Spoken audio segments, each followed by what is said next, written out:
ఆ రోజు నుంచి నేను అన్ని చేసిన తర్వాత చిత్తశుద్ధిగా నేను ఏమనుకున్నానంటే ఓట్లు చీలకుండా నిజంగా కానీ నేను కానీ ఉండుంటే ఈరోజు జగన్మోహన్ రెడ్డి గారి లాగా వైసీపీ లాగా పారిపోయేవాడిని కాదు, వచ్చి నిలబడి నుంచున్నాను.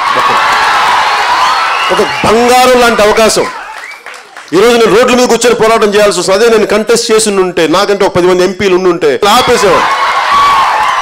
ఇంత బంగారం లాంటి అవకాశాన్ని వైసీపీ నాయకులు జగన్మోహన్ రెడ్డి గారు దుర్వినియోగం చేశారు, వేస్ట్ చేశారు బంగారం లాంటి అవకాశాన్ని. అలాంటిది మీరు ఎందుకంటే నాకు అర్థమైంది, ఇది ప్రజాస్వామ్య వ్యవస్థలో నువ్వు పాల్గొనాలి, మాట్లాడాలి, పోరాటం చేయాలి.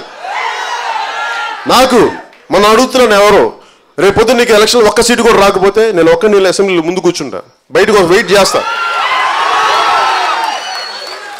నాకు తెలుసు కదా, ముఖ్యమంత్రి గారు కూడా ఉన్నా, తెలంగాణ ముఖ్యమంత్రి గారు కూడా ఏమంటే ఒక % ఓటు ఉంటుందేమో పవన్ కళ్యాణ్ కన్నా.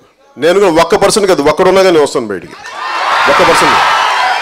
అలాగే ఆ 1% ఈరోజు తెలుగుదేశం పార్టీ వాళ్ళే 10% చెప్తున్నారు. నరేంద్ర మోదీ గారు కూడా 10%తో స్టార్ట్ అయ్యారు, ట్రంప్ కూడా 10%తో స్టార్ట్ అయ్యారు, మర్చిపోకుండా విషయం. ఎప్పుడైనా సరే బలమైన సంకల్పం ఉన్న చోట గెలుపు ఉండి తీరుద్ది, బలమైన పోరాటం చేసేవాడు గెలుపు వచ్చి వెనకాల పరిగెట్టి వచ్చి పక్కన కూర్చుంటుంది. పరిగెట్టము, గెలుపు వచ్చి కూర్చోవాలి మన దగ్గర.